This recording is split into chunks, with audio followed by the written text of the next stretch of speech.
Welcome to See You on the Other Side, where the world of the mysterious collides with the world of entertainment.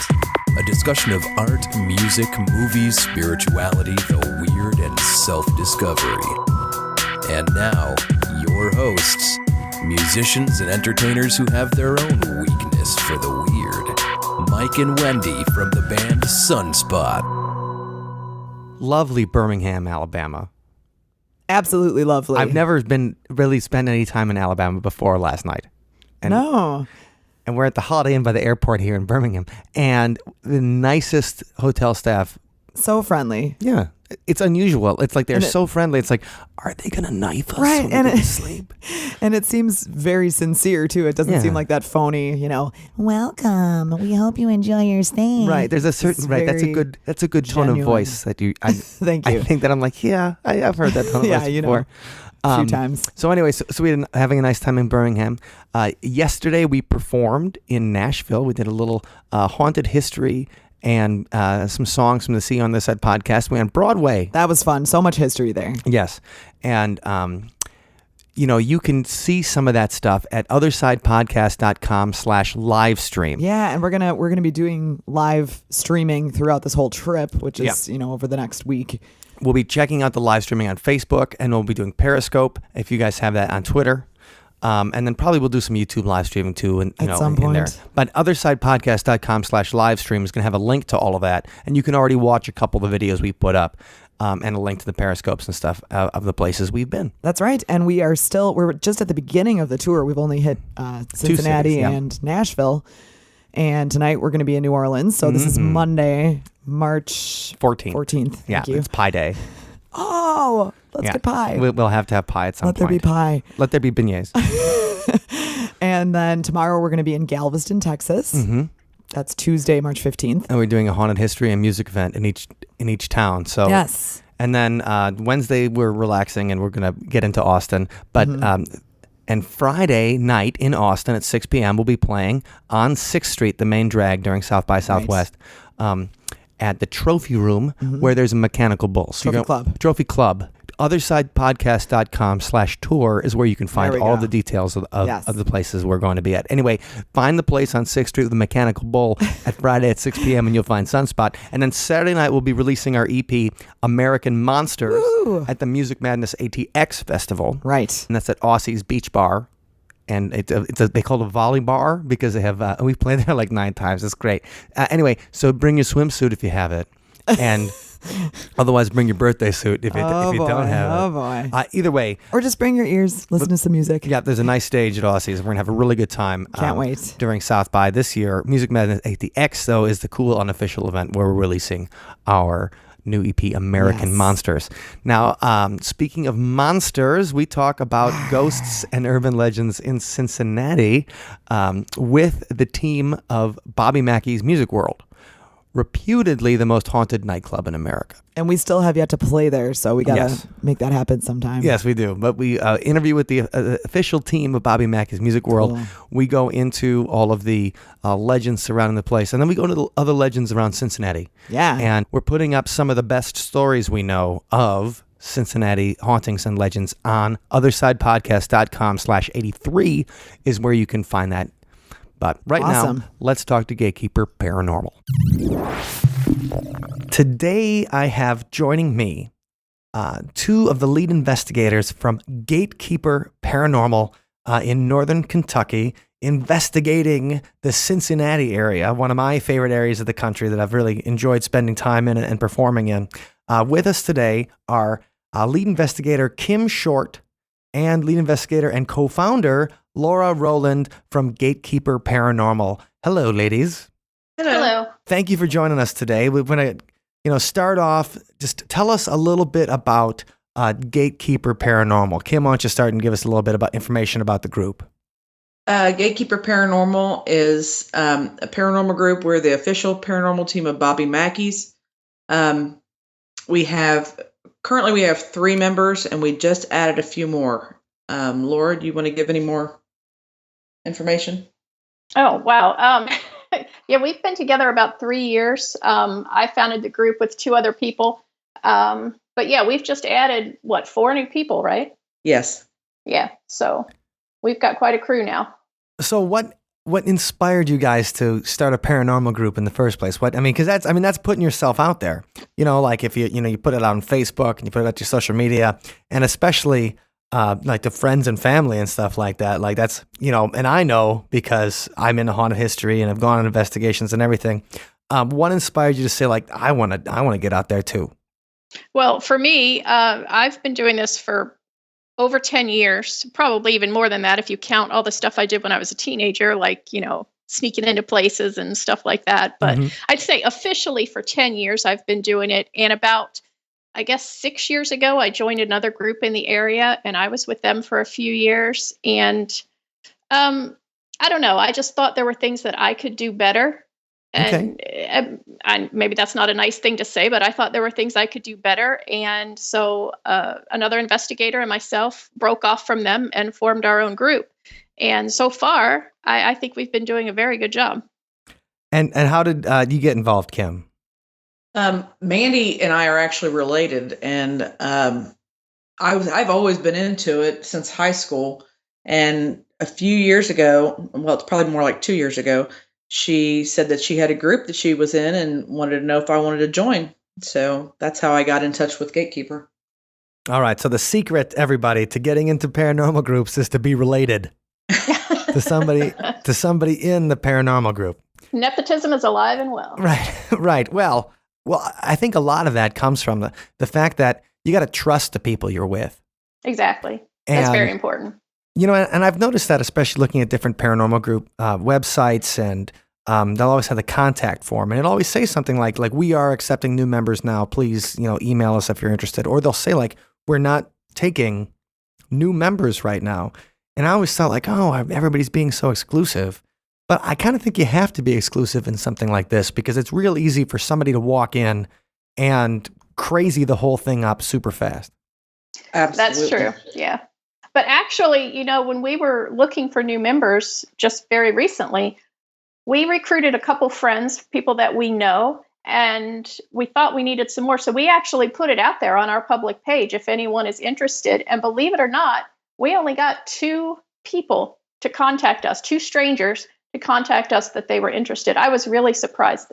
I thought there would be a lot more. Like a deluge of, That's what I thought. Yeah. Come on, I want to go on a ghost hunt. And you think it would. And it's funny that, I meet a lot of people on Twitter, and that's how I met Mandy Loftus is the third member of the Gatekeeper Paranormal.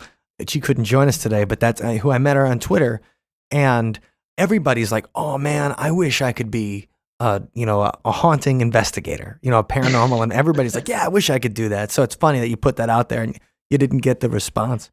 Especially with our link with Bobby Mackey's, because people always say, oh, I wish I could spend as much time there as you guys do. And, well, nobody stepped up. Well, maybe they're just talking about the bar. Maybe. And so, Gatekeeper, why the name that? Is there a particular reason you guys selected that name? That's all Mandy. I wish she was here to tell you about it. But she just liked the name, and she suggested it, and I thought, yeah, that's a really cool name. So, and I always tease her and say it's because she watches too much Ghostbusters. Okay, all right. Oh, I didn't even think about that, right? Yeah. Are you the keymaster? I'm the gatekeeper. Right. Nice. Okay, so now you guys are based in northern Kentucky and the Cincinnati metro kind of area is what it says on the website. Yeah. What got you interested in the beginning in paranormal stuff? Like what led you? Because everybody loves ghost stories. Everybody loves to hear about aliens and UFOs. We all go to the movies and, we'll watch the stuff on TV. But I think it takes a special kind of person willing to go to a haunted place and sit there all night with equipment and wait around and then sift through all the stuff afterwards. So I think there has to be some kind of experience or something right away that got you into it. And so what got you guys into the paranormal stuff from the beginning? Laura, you want to go first? Okay. I was going to let you go, but that's okay. For me, I've always been interested in it since I was a little girl. I do believe my grandmother had something going on in her house. I had some weird experiences there. As far as wanting to like investigate sounds or visuals or things like that? Actually, her bed used to, now this was not every day, but every once in a while her bed would kind of bump up. And I always described it as like if there was a big dog under the bed and the dog rolled over, like it just would bump a little bit. That's the only way I can think of to explain it. Every once in a while, that would happen at her house. And, spending the night with her was exciting and terrifying at the same time because I never knew if that was going to happen. And there was nothing, she had no dog, right? Well, she had a tiny little poodle, but yeah, no big dogs. Right, like not like Marmaduke hiding under the bed. Okay. But she also had, there were other weird sounds. Like it always sounded like the front door was opening because it was an old house, probably built in the 30s or 40s. And the door made a very distinctive squeaking sound. And you would hear that sound constantly, even though the door was never being opened. You would always hear it open, like somebody was always walking in. Just weird things like that would happen. And so I was always fascinated with it. And then, I think it just evolved from there. Like I said, when I was a teenager, I liked to explore abandoned houses and abandoned buildings. And it just, continued to grow. Did you have more experience? I mean, they always say like, that's the teenager with the hormones and the energy, and that's a particular time where you're ripe to have kind of paranormal experiences. Did you see an increase or anything like that? I mean, did you see stuff when you would go into an abandoned house when you were a kid? Well, no, because just because a house is old and falling down doesn't mean it's haunted. Unfortunately. We have to remember that. Right. So honestly, to be completely honest, no, I didn't. And I didn't back then. I mean, I grew up in the 80s. I was a teenager in the 80s. And back then there weren't all these paranormal shows and there weren't all these old historic buildings offering ghost hunts. So we didn't have that stuff to do. Right. All you had was That's Incredible. That was the closest thing to Right. So I didn't have all those kind of experiences, but I always had my grandmother's house, and I even had experiences there as a teenager. And then urban legends in this area. We've got some creepy roads where people say, things happen. We were always checking those out.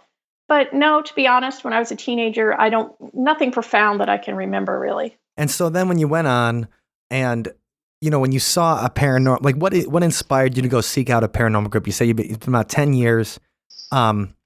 What was that initial thing? Like, hey, I want to spend the night in a haunted house. Was it an experience, or was it like a haunted tour, or was it just seeing a TV show and being like, I want to do that? Well, again, I'm old. So back in the 90s, like when this thing called the internet first started. Yes. I don't know how old you are, but if you remember that, when the internet first started. I do. Okay, well, I started looking up haunted things because I was curious and I wanted to see what was out there. And at the time, I worked for Delta Airlines. And I could fly anywhere. So it's like, oh, Myrtle's Plantation in Louisiana. Let's go down there and check it out. Oh, that's great. We just did an episode on the Myrtles, actually. Yeah. So, I mean, once I started, being able to research things online and had the ability to travel there, that's when I really started. Okay. Awesome. Now, Kim, what got you? I mean, you obviously saw a ghost when you were little, right? I didn't really see anything when I was little. When I was in high school is when my experience happened. And a friend and I were at her house, and her house was like, it was a 2-floor kind of an apartment type deal. Mm-hmm. And her and I were sitting downstairs talking one night, late hours like we always did. And upstairs, it was like 15 people were moving furniture all over the place. And really didn't think much of it at the time until about 45 minutes later when the people that lived upstairs pulled in the driveway, and come to find out there was nobody home. And that's kind of what sparked it. I know they had some experiences at their house and on the floor that they lived on, her and her mom in particular. And just from then on, I just kind of fell in love. It was kind of like an addiction type deal. I just want to find out more. Sure. Especially when we talk about urban legends and places to visit. And then in high school, when you're looking for something to do. I mean, that's always the thing. When you're a teenager, you can't go to a bar yet. You you got to be home by a certain time. You run out of movies to see. And then you're like, well, I want to go check out some real life stuff. Exactly. And yeah, no, that's what makes it exciting. No, I was the same way. I was always like, hey, that hotel is abandoned and had, it was never open and the owner killed themselves there. That's where we're going to go. And so getting my friends to be like, oh, can't we just go to the movies? And I'm like, don't you want to see a ghost? And some of them did, and then some of them didn't. So they weren't that friends anymore, but that's all right. Now, you guys have Gatekeeper Paranormal for the past few years. First of all, to anybody that doesn't know, so Bobby Mackey's Music World is a very well-known nightclub and honky-tonk in Wilder, Kentucky. And it's owned by a country singer by the name of Bobby Mackey. And he plays traditional country music, kind of like, traditional, not like stuff from the 1970s, traditional like stuff from the 1950s, George Jones, Hank Williams, things like that. And opened the place in Wilder in the late 1970s and started using the hauntings there as a marketing hook and a way to make it a little bit more fun. Now, how did you guys get involved with a place like that? For us, we found out the lady that used to run the tours there quit. She posted on Facebook that she was quitting, and we pretty much jumped on it right away because we thought this is an awesome opportunity for us to get because we were only together for a year at that point. And we thought this is an awesome opportunity to get our name out there and to do something that's, potentially really fun. Mm-hmm. So we contacted Denise Mackey, who is Bobby's wife, and told her we were interested, and she had us come down and talk to us for a while, and that was it. The rest is history. Now, had you guys been there before you started becoming associated with it? I had actually, because the group I was with before used to do tours there.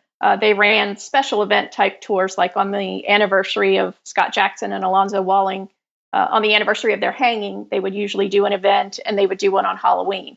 They didn't do tours like we do now, but I had been there before for that. So when you talk about now this relates to a particular event that happened near the club, and let's talk a little bit about that. So you just mentioned the hanging. So Scott Jackson, why did they hang him, and why is it a special event at Bobby Mackey's World? There's a legend. One of the legends that go with Mackey's is a ghost by the name of Pearl Bryan.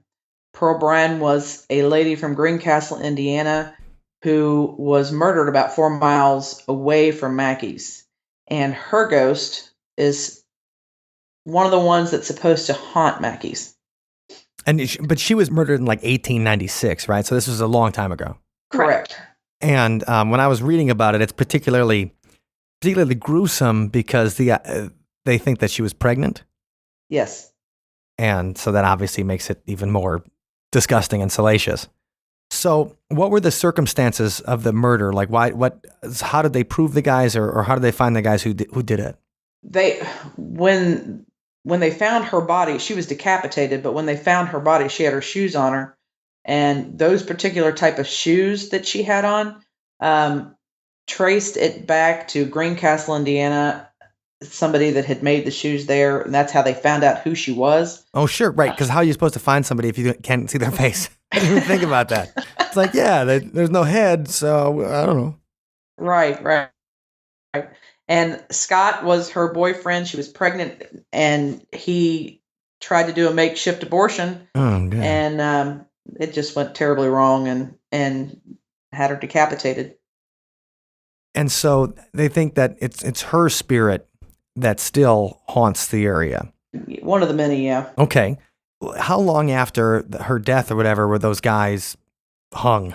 I'm not really for sure, Laura. Do you know? It was almost a little over a year. It was a little over a year because she was killed in February, I believe, of 1896. Okay. My numbers might be wrong, and they were hung on March 20th of 1897. So it was just a little over a year. Okay. And how do people see Pearl? Like, what do they hear of her? They see an apparition. How are the stories of Pearl being there? What have people seen? Well, I know go ahead. Well, I was just going to say, I really don't think they know for sure that it's her. I mean, there are so many people or entities that could be haunting that building. And unless she walks up and say, "Hi, my name's Pearl," I don't see how they would know. And in fact, her body was found about 2 miles away. There was a farm over near Fort Thomas where the YMCA is right now, and that's where her body was found.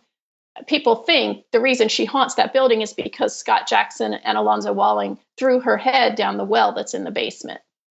And that's why she's associated with the building. Okay. And now when I was doing the research on the place, it looked like that before it was a nightclub, it was a slaughterhouse. Did I read that correctly? Right. That was correct. Way before Pearl. Yeah. Okay. Yeah. Way. Yeah. Okay. So was it a tavern or a bar by the time that Pearl was around? No, in Pearl's time, there was a distillery on the property. It was a huge distillery. We're not exactly sure where all of the buildings sat exactly on the building. I mean, on the property. So we're not really sure where it was, but there was a distillery there in the 1890s. So the likelihood of Pearl's head being put down that well, I don't know, because likely there was a distillery there.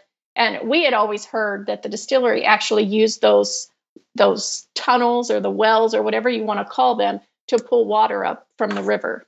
Okay. For the distilling process. So if that is true, then it's really unlikely they threw her head down there. Right, because how would they get in there? I mean, the thing is, right. They did throw the head down the well. I mean, people could have been drinking Pearl, poor girl. Like I'm a little extra drunk tonight. Well, you're drinking for 3. Okay, so it was a distillery back in the 1890s.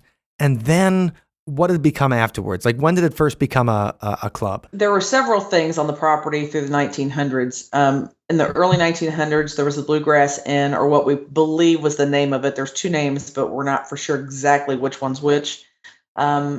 Later on, it became the Primrose Country Club, which was kind of a high-to-do place that brought in a lot of big names. After the Primrose shut down, the Latin Quarter came in, which was all mostly mob owned, and it ran all the way into the late 60s, and then it was shut down for quite a while. And then a biker bar came into the building. It was known as the Hard Rock Cafe, which is not any relation to the Hard Rock Cafe of today. Sure. And then thereafter, Bobby bought the property in 78. Okay, so we have a biker bar and organized crime there. So there's a variety of people that could have been offed at Bobby Mackey's Music World. Oh yeah. So when we said before, we were talking about Pearl, and that sounds like that's one of the most famous legends about the place. What are some of the experiences that people have had at the music world that started being the most haunted nightclub in America? Well, one of the most famous, I think, maybe even more so than Pearl, is Johanna, one of the more famous entities. And Johanna's the one that people love. People think they talk to her all the time. If you're familiar with her story, she supposedly was a showgirl back during either the Latin Quarter days or the Primrose days, one of those. And she was supposedly the owner's daughter, the owner of the nightclub. Okay. And she became pregnant as well, just like Pearl. Everyone's pregnant. Also unmarried. Right. Not a lot of contraception in the old days. Yeah, I know. Her father was unhappy about this and supposedly had her boyfriend killed. Johanna was so distraught that she poisoned her father and then committed suicide. So supposedly she committed suicide in the club. That's the story. And Bobby wrote a song called Johanna. If you've ever heard that, it's an awesome song. Okay, we'll have to link to that from the show notes. So people can hear Bobby's song about haunted Johanna. But Johanna, so now she's supposed to haunt the building. And Johanna, people love to talk to Johanna. And, we get a lot of female EVPs in the building, in the basement, on the main floor, everywhere. We get a lot of female EVPs. And, none of them have ever said, "Hi, I'm Johanna," but, who knows? So the 2 main legends are between Pearl and Johanna. Yes. And have people seen her? Has been does she walk on stage every once in a while, or is she hanging out in the back? Like, there's another nightclub that supposedly was a slaughterhouse in Minneapolis called the First Avenue. And so then some people, like, there's a certain woman that people see in the bathroom every once in a while. And then she'll look at her and she's like dressed in like 1970s clothing and she disappears and stuff. So how have they either, seen or heard or felt either Pearl or Johanna or one of the spirits there? I've had people tell me that they've been in the bathroom, the women's bathroom, and they've seen a headless woman in there. Oh, God. So they automatically associate that with Pearl. And that's a pretty safe bet. Yeah. And then as far as Johanna goes, there is a story that there was a car accident out front of Bobby's, and it was a fatal accident, and there were 2 people on the ground. And a woman stepped out of the bar with a bunch of tablecloths to cover up the bodies, and then turned around and walked back in the bar. And supposedly it's all documented. And come to find out, the bar was closed up and there was no one there. So they associate that being Johanna. Okay, well, that's pretty good. At least she's helpful from beyond the grave. She's not mad about killing herself anymore. Right? Right. So that's pretty good. So, all right. So you guys, when you run a haunted tour, is it just like a? Do you actually take out the equipment and do it? Have you guys spent the night? What was your first investigation of Bobby Mackey's like? Together as a group, or? Yeah. Well, yeah. Let's for the gatekeepers first. When you went off and decided to do it yourself. Well, the first day we were there, actually, when we were being shown around by Denise and Matt, Kim had a rock thrown at her. So, Kim, you can tell him about that. We were standing in the well room, and they had given us a tour of the building and some of the stories and whatnot. And as we're all standing in the well room, the lights were all on, and I'm sitting in the chair. Everybody else was standing and nobody was moving. We were just listening to Matt tell us some stories, and a pebble comes flying over and hits my chair and then drops on the floor. And it wasn't like whizzed at my head or anything like that. It was just kind of tossed to say, hey, we're really here. That was the first experience I had with the building. Well, we all did, actually. Yeah. And there's nobody else that could have thrown it at you. Just nobody. No.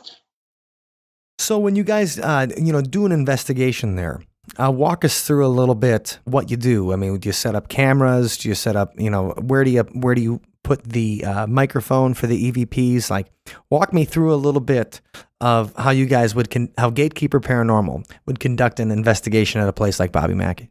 Well, I like to put my recorder on the main floor. I don't know, for some reason, I tend to get more voices on the main floor, like on the dance floor area, kind of the tables around the dance floor. Okay. I've gotten a lot of EVPs from there. The basement, we have stuff happen there, and we have had voices down there. I don't know. I'm faltering on this one. Kim, you take it. Sure. I would just say, as we do get quite a bit of activity in the basement, but I personally think that we get more activity up in the main bar area. Yeah. Generally, when we're sitting around talking, and I don't mean like really carrying on, but just idle chit chat, that's when stuff tends to happen more, because it's almost like they're trying to get our attention than if we're sitting there listening for any type of movement, knocks, bangs, whatever the case may be. Up on the main floor, we get a lot of shadow figures up there that dart in and out of the men's bathroom, up and behind the stage, back by the bowl. Shadow figures are always scary. Yeah, none of them have been threatening at all. Sure. Whenever you see a shadow walking around, you're always like, oh, God. Yeah, well, and sometimes when groups come in and do 5-hour investigations, or even the 2 hours for that matter, but mostly the 5 hours, we're usually sitting at the bar or something like that, and you'll see a head poking out from behind the post, or just kind of being nosy, not threatening in any type of way.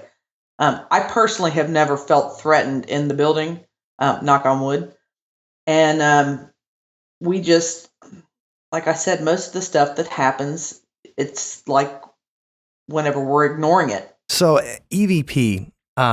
That's where a lot of people pick up stuff. And you mentioned that you got a lot of great EVPs in the basement and on the main floor and the dance floor. Are there any particular EVPs that stood out to you like this? I mean, this has to be someone talking. Like I can hear the voice, or I can, they're saying something like, play another song or something when there's nobody there. Any particular EVPs that really stand out to you? I would say the first one in the basement, wouldn't you, Laura? Oh yeah, that's my favorite one. We were actually going to go outside and take pictures because there's a railroad track right behind Bobby Mackey's, and we just wanted to take some group pictures on the railroad track. Mm-hmm. So we set a recorder kind of near the well, there's a windowsill, and we set the recorder there near the well, and you can hear us at the door getting ready to walk out, and then you hear this woman's voice, and it's a whisper, and it says, it's really long. It says, she does not like all these people in here. And you can hear every word of that, which is really unusual for an EVP, because a lot of times it's just one or two words. This is an entire sentence, and you can hear it. I mean, it's very clear. So she didn't like us being down there. What is that one? Have you guys put that online anywhere? Yeah, actually, it's on our YouTube channel. Fantastic. We'll put that in the show notes then, because that sounds like a fun one there. I love that. She doesn't like all these people here. All no, right. she doesn't. And whoever it is, I mean, I guess if you don't like a lot of people, you probably shouldn't be hanging out in a nightclub. But yeah, that's just me. So that sounds exciting. As far as now photos, have you got any real evidence of photos that you're like, oh man? And I'll have to give my disclaimer here. I always say this, I'm not an orbs fan. Thank you. So if you're like, no, we got this thing and it's totally an orb, I'll be like, oh, it's cool. No. I understand. So have you guys got any pictures where you're like, oh, I mean, this wasn't there when I was looking at it? I don't know that we necessarily have. No, I haven't. I mean, people show us pictures all the time, and they don't want to hear that, oh, well, that's dust, or that's matrixing, or they don't want to hear any of that. So I just try to be polite and say, oh yeah, that's a great shot, but most of the time, especially in the basement, it's dust. It's a dusty place down there. Well, what I think is interesting too is like orbs have only really started coming onto their own with digital cameras. Right. It's like either digital cameras are really good at seeing into the spirit world, or it's just something about digital cameras that makes it more susceptible. The sensors in there more susceptible to the dust or the bugs or the things in the air. I don't know that Apple made a device all of a sudden where we can see ghosts more than anything has in the past. Yep. Right. I agree. But all right, so you guys run a lot of stuff at Bobby Mackey's Music World, but about how often do you guys think you do investigations or tours there for people who might be interested in coming down to visit? Oh, well, gosh. we do them Sunday through Thursday because the bar's open on Friday and Saturday. So we do them Sunday through Thursday. And I would say we usually do at least one or two a week, most of the time. Yeah, at least. At least. Where are the people who usually come, is it usually local people or tourists or anybody that's, come from something like New Zealand or something, but like, dude, I had to go to Bobby Mackey. I've never had anyone from New Zealand. The farthest I've had are people from Brisbane, Australia. Okay, well, that's pretty far. Right. Yep, I've had Scotland, England. They're from all over. I mean, they really are.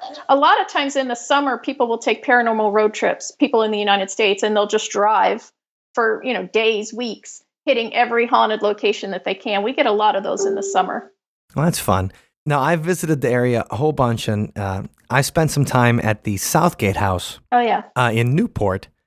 And actually, I'm looking here at some of the stuff from Pearl Bryan's murder, and it says that her murderers were hung in Newport. Yes. So, hey, that's fun. But so at the Southgate House, what they always tell us is that the guy that invented, it was used to be called the Thompson House or whatever, the guy that invented the Tommy gun, Right. Thompson machine gun, is the guy that originally built the house.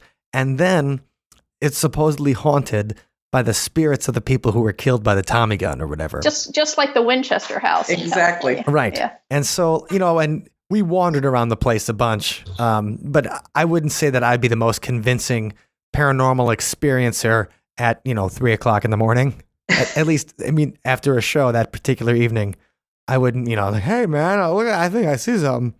I wouldn't be that, but I was want to actually do an investigation there sometime. And that's one that you guys had a chance to investigate it at all? I haven't. No. Okay. I have not either. Okay. Now, is that a story you have heard, or were people just pulling our legs, were our friends just pulling our legs because they knew we loved that kind of stuff when we played there? Oh, no, I've always heard that about the Southgate House. In fact, a girl I went to high school with, I think it's her uncle, I believe, that actually owned the Southgate House.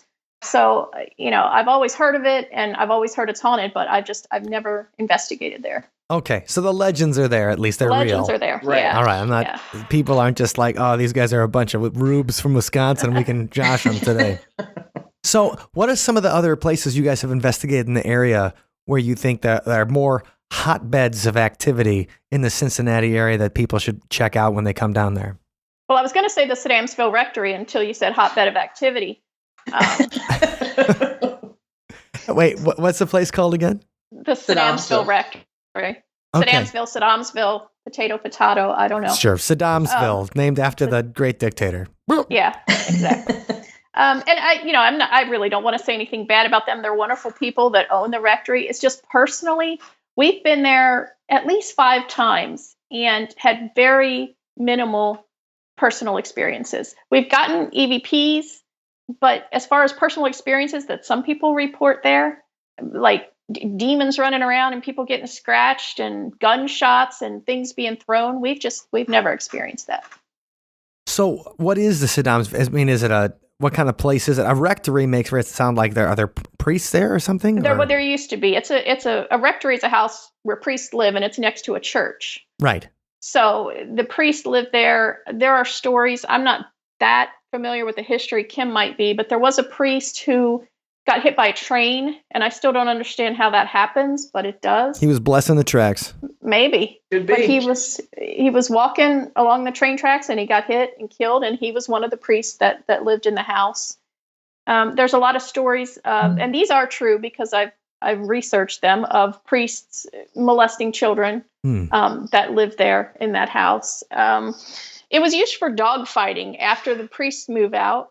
Wow, that's a switch. That is like priests live here. You know what we're gonna do? We're gonna call Michael Vick and bring out the dogs. Yeah, exactly. Well, I guess the church, the rectory, they sold the building, and someone bought it and rented it out to people, and they ran illegal dog fights in the house. And when you go in there, you can see all the doors, like the closet doors and the bathroom doors, are all scratched up. Like dogs have just been trying to get out, and the doors are all torn up from the dogs. And we've actually, EVP wise, gotten a lot of dogs, a lot of whimpering and whining. Yeah.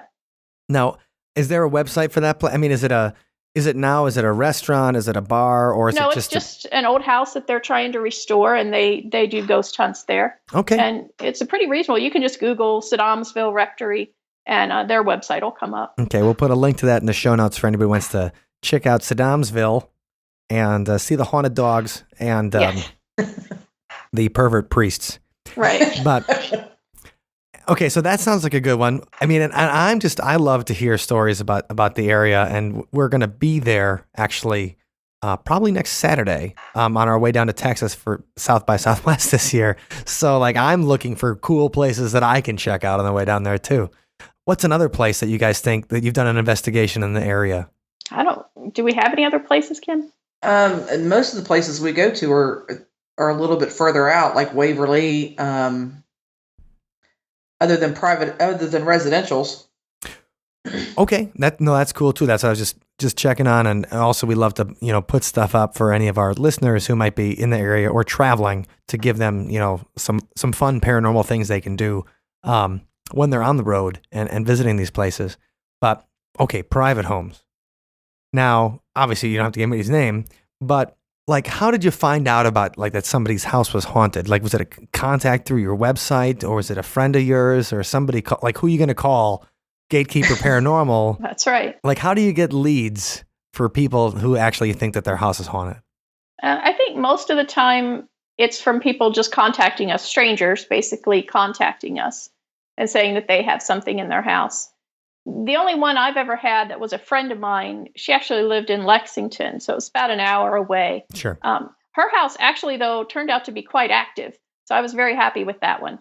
But yeah, most of them are just strangers, basically, that send us a message and say, hey, something's keeping me up at night and knocking on my walls, and my kids are scared, that kind of stuff. So when you go in there, when you go into like somebody's home and stuff, like how many times or what percentage you think where you're like, well, there's unexplainable things, or well, these people are nuts?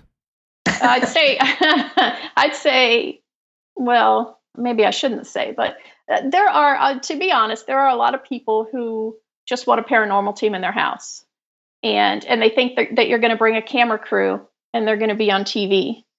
Okay. Because that's what they want. And they're seeing orbs, they're seeing demons coming out of the water stains on their door. Yeah, that happens to me all the time. It's terrifying. I just wanted to go to the bathroom. And it's, that's a lot of it. But every once in a while, you'll get a legitimate claim. I mean, is it usually EVPs, this thing like you pick up, or you get cold spots, or? Well, I'll tell you, the one in Lexington that we did, we were sitting on the bottom floor. We were the only people in the house. The house was all hardwood floors. I don't even think she had many area rugs. It was all hardwood. She did have a dog, but the dog pretty much hid from us the entire time we were there. There were 3 of us. We were sitting on the main floor, and we heard, and we caught it on our recorders, which is also on our YouTube page, someone walking right above our heads. It is people dismiss footsteps a lot as the house settling and things like that, but this one, I mean, you can hear even the board squeaking. You can hear someone walking right above our heads, and there was nobody there. And that was pretty cool. Well, that sounds like a good one. What was the straw that broke the camel's back when it came to inviting somebody over to check it out? Like, was there something that your friend was like, hey, I saw something in the basement, or I heard something. You gotta come over and check this out, because it seems to me like that's a big thing to say to somebody. Number one, you're admitting right out there, like, hey, I believe in ghosts. Number 2, my house is haunted. Number 3, can you come over and like bring your stuff? The interesting thing about it was my friend is actually a doctor. And so she's very scientific, and she does not believe in this stuff. But yet she was hearing things and seeing things that, she couldn't scientifically explain. And she knew I did this. So that's why she contacted me. And she's like, you're like the only person I know, because of all her doctor friends, Right. They're not going to bring over EVP. They're not going to bring over EMF meter or whatever. She's just like, you're the only person I know who won't think I'm crazy when I tell you the things that have been happening in my house. And turns out, I don't think she was crazy at all, because we actually captured a lot of stuff at her house. And it was an old Civil War era house down in a historic part of Lexington. So, yeah.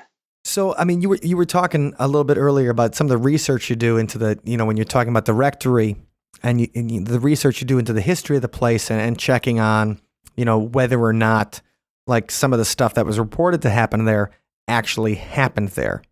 Do you guys ever do that with private houses, or checking on? Do you go to the register of deeds, or I mean, how would you do that if you were somebody who's like, well, I want to see who owned the house before, in 1940 or something like that? Is that something you guys have done? We have, yeah.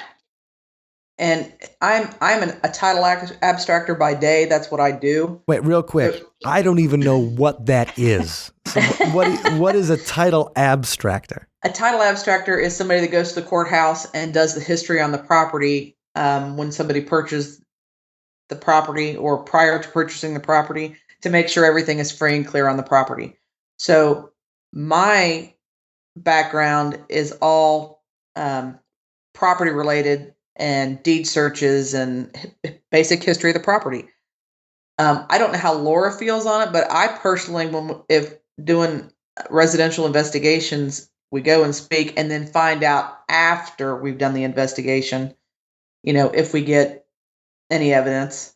Oh, sure. No, that's a great idea. Because so let's say you get the name of the old owner and then you hear a whisper, like you're going to be looking for, let's say that Rebecca was the old owner. Right. And then you're going to be looking for something. You're going to be like, hey, Rebecca, are you here? Exactly. You're talking to her. And so going afterwards is that kind of confirmation. Now we heard the name Rebecca, and that Rebecca's the old owner. No, that's a cool thing. And that's a good tip. Get a title abstractor on your paranormal team. Because I think that most people wouldn't know the first thing about looking into the history, not just of, even if they're on a paranormal team, looking into the history of the house they own right now themselves. Right. And there's a lot of things I used to do searches and stuff in Kentucky. Right now I'm in Ohio, but most of the time, even if you have a new construction, doesn't necessarily mean that just because it's new construction, your house isn't going to be haunted. It could have something to do with the property prior to anything being built on it. So the county records are going to be able to show you if there was a cemetery on the property, if there were, whatever the case may be. That's great. So, look in the county records and try to search for that. That's a good resource that I think a lot of people, don't go into that enough, of searching the history of a place and the property, at least until, as far as we can record, because too many people just, they'll be talking about something like, well, this is just it was an old Indian hunting ground or something. And you're like, oh, absolutely. Like, absolutely. How did you even look into that? Or did you just think like, well, there were Indians in the area, so they probably hunted here? And so that kind of verification and checking on that, I think, is something really valuable to any kind of a paranormal team. Yeah, it's a lot of fun too. I'm not a title abstractor, but before Kim even joined us, we investigated a place here in Kentucky near where I live called Benton Farms. Okay. The farm has been around since I think the 30s, but before that, there was a prominent doctor in this area who owned the property. Well, anyway, I wanted to research him because his son died on the property. So I tried to research back who owned that property before that and everything. And I went to the Boone County Courthouse here and went into the title records, and all these old dusty books that the pages are kind of disintegrating and everything, and it smells horrible. But just it's fascinating to kind of, leaf through these books and trying to find like a needle in the haystack, trying to find these deeds from this property. I thought it was a lot of fun, and just looking at all those old records. I love history, and again, that's partly why we do this, is because a lot of us are history geeks too. Oh yeah, no, and I'm a total one. I think the exciting part of a lot of this is that in our own towns, or the places we're from, or the areas that we live, they don't get all the attention that a larger city would have, just because it doesn't have the amount of people, and it doesn't also have the.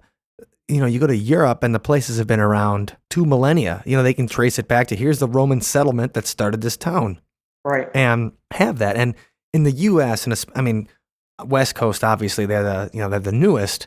But, even in the Midwest, we can trace buildings back to the mid-19th century. And usually that's about it. You don't have a place you don't have a building that was opened in 1250 or whatever. Like you go to Nottingham and they're like, hey, this bar's been open for 900 years. Right. And you're like, okay, well, there's going to be some history there. And so I think it really gives people a better connection to their own towns and to the places they visit if they understand a little bit about the generations that have lived there previously, and that they have urban legends and ghost stories and things just like you would hear anywhere else. Right. And so I think that kind of research really adds a lot to the entire paranormal investigation. Speaking of, what would you guys say are your top 3 tips for anybody going on their first paranormal investigation? This is a question I get on Twitter all the time. And they're like, hey, what's your, you've investigated places. What's your tip? And I'm just like, look at old newspapers, man. Like learn how to operate a microfiche.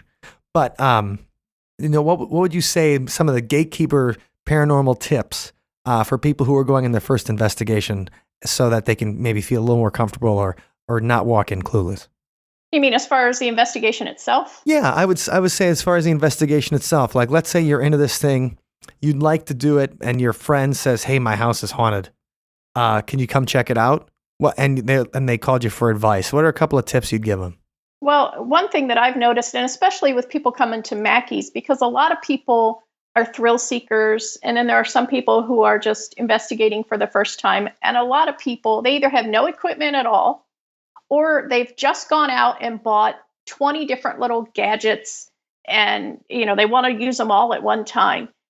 In my opinion, now I'm not everybody, but in my opinion, the best piece of equipment you can have is your body. Because I think your body is more sensitive to, changes in the atmosphere and changes to things that are going on around you than any little beeping gizmo or gadget that you might have. Now, a voice recorder, I think, is important because, we've captured tons of stuff on voice recorders. But as far as, everybody having a K2 and a millimeter and a REM pod, those are great on TV. But I really think you need to be in tune with yourself, with your body and your mind. And just experience the place that you're in. Mm-hmm. Okay. Kim, any thoughts? No, I would agree with that. And for basic, I would a lot of people nowadays can use their cell phones because they've got cameras attached, but just go in with a camera and just like Laura said, your body. And if you want to take a voice recorder, take a voice recorder, because when you use a camera, if you're going to take a picture of something, because matrixing is so, popular. I don't know if popular is really the right word. Sure. Can you explain what matrixing is for the people who might not know what it is? It's basically what's the best way to describe it? It's kind of looking at clouds. You can look at clouds and see 15 different things in the clouds, that make up any given picture or, a rabbit or whatever the case may be. It's just when you look at something, you may see something in it and it may look like it's a person when really it's just paint on a wall, which happens a lot at Mackey's. Right. Or any place for that matter. But I don't know if that's really quite the way to describe it. Laura, would you have a better way of describing what it is? That's the way I always describe it. Is it's like looking for shapes in a cloud, because you can look at something and I might see a rabbit and you see a dragon. So it's just your mind. It's your brain trying to make sense of a random pattern. It's trying to make it into something that you can recognize. It's the same with auditory matrixing. Like when water's running, it's water running, but your brain's trying to make it be a sound. Maybe a ghost saying, "Hi, I'm Johanna," sure. And that's what you'll hear in the running water. Right, because your mind's always trying to make sense, and it's predisposed. Sure. Pareidolia is what we've talked about it on the podcast a bunch. Is that sometimes you'll see something, you'll be like, "Oh my God, that's a face!" Like that. Right. I'm looking at a face right there, and you realize that it's when I was a kid, I grew up and we had like a stone fireplace, and there was just a rock that always looked like William Shakespeare. And I thought that my entire life. And then my mother one time goes to me, she goes, "What do you think that rock looks like?" And I'm like, "It looks like William Shakespeare." She's like, "It's totally William Shakespeare." And, just from the famous Shakespeare picture we're always used to seeing. And, that kind of thing. I saw Shakespeare in a rock. You can see weird forms and stuff like that. So matrixing. Okay. Thank you for teaching me that. That's a new one in my vocabulary. And so those are good tips for anybody going out their first time. And, I always like to ask this last question to any groups or things like that have investigated or done a lot of things in places where the paranormal reality television shows have been. And I know that Bobby Mackey's was, on the Ghost Hunters. It was, isn't the premiere episode of like Ghost Adventures there at Bobby Mackey's or something? Yeah, it was their first episode. Yeah. Right. So, obviously, they always find, the smoking gun. I've been on plenty of things and I'm sitting there and I watch Ghost Hunters and, they're talking to the ghost like it's just like a regular dude. And I assume you guys have watched the shows that have been done at Bobby Mackey's and the places you've been. Oh, yeah. Yeah. Is there anything in there that you were like, I don't know how they got that? Or what? I think that might have been assisted through some Hollywood magic? I think. Yeah. I don't know if they outright faked anything. I really can't say. I wasn't there. But it's just amazing to me how we are there, like I said, at least a couple times a week. Right, you're there all the time. You said 5-hour tours, 2-hour tours. So it's like it's a second job to work at Bobby Mackey's every week, part-time job. And the amount of stuff that we get, or the amount of personal experiences we get, we have them. We definitely have them. But it's funny that these people can walk in and within 5 minutes they've got something, and it's usually something just spectacular, like Zach getting scratched. Now we have had people get scratched at Mackey's. But you would think that since Zach got scratched, pretty much right off the bat, that we'd be getting scratched every day. But it just doesn't happen like that. Well, they can smell Zach Baggins' muscles a mile away. That must be, and his hair gel. Yeah. Right. But it always does. I always get amazed by how that stuff happens. And when people ask questions like, "Oh yeah, what's a paranormal investigation like?" And I'm like, how do you feel about waiting?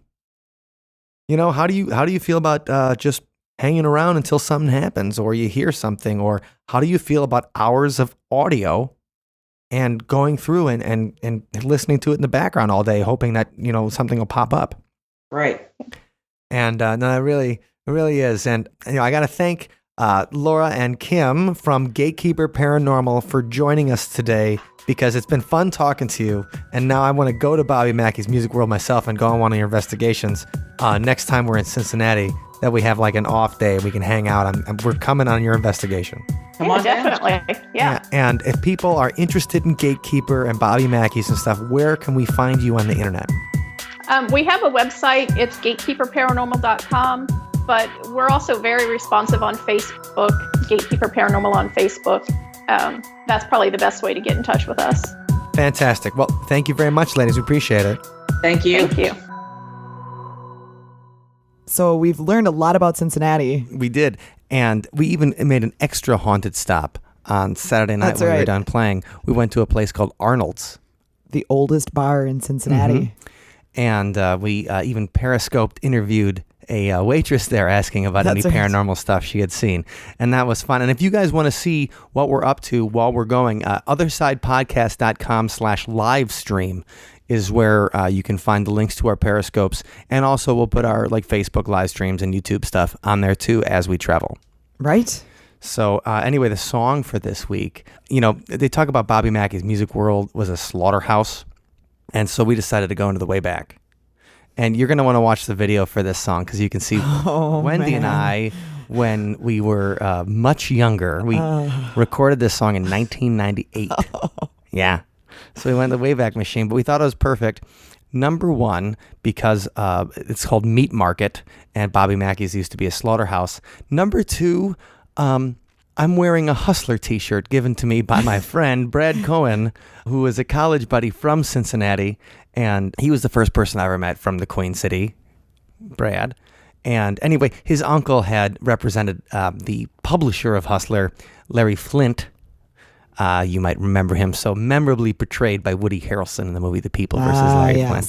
Yes. So he had his uncle get us t-shirts from Larry Flynt, and I'm wearing a Hustler t-shirt in the video. Fabulous. Yeah. So anyway, we thought just the connection to Cincinnati and Meat Market would be appropriate for Bobby Mackey's music world. That's right. And those are linked on the show notes at othersidepodcast.com/83. And you're going to watch that video at othersidepodcast.com/83 where you can see Wendy and I in our college glory. Oh, my goodness. That's right. Okay, let's check out Meat Market.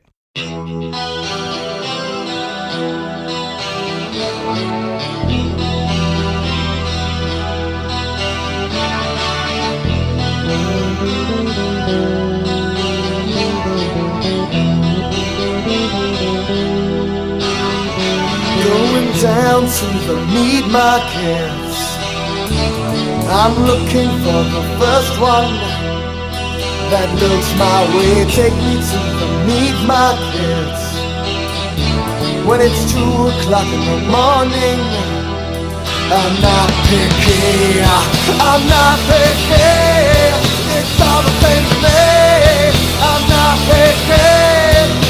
On the ground, it's sleazy and dive. Desperate people lead desperate lives. All we do is live to survive. Said to her and she looked at my head. She looking at my head.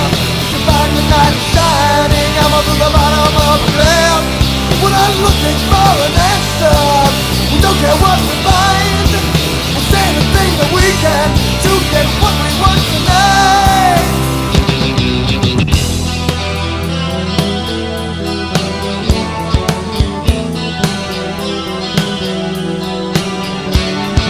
One more trip to the meat market. You're looking for Prince Charming to break your heart. Take me to the meat market. The all-American girl is a porno star.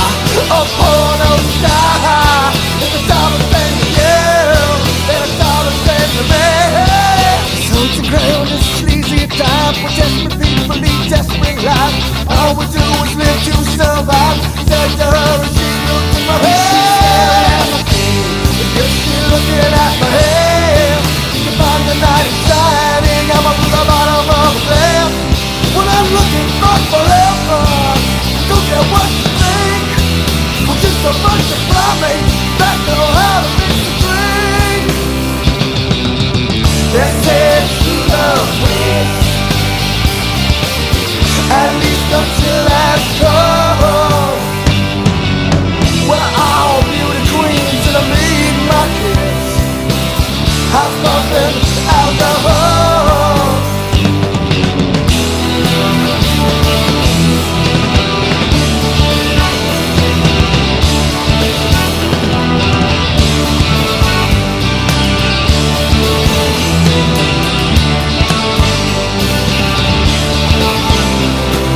So to ground is sleazy and dive. We're desperate people lead desperate lives. All we do is live to survive. Said to her and I looked in her head.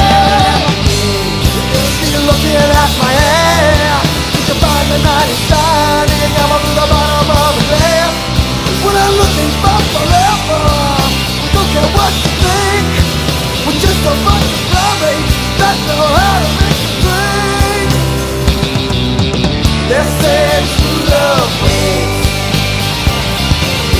at least until last call. Well, I'm gonna stop and leave my camp. I thought them alcohol.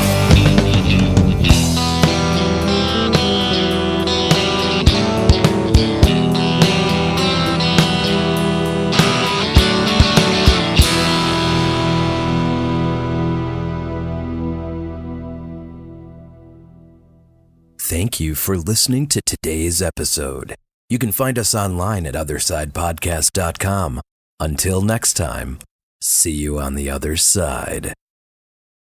Welcome. We hope you enjoy your stay.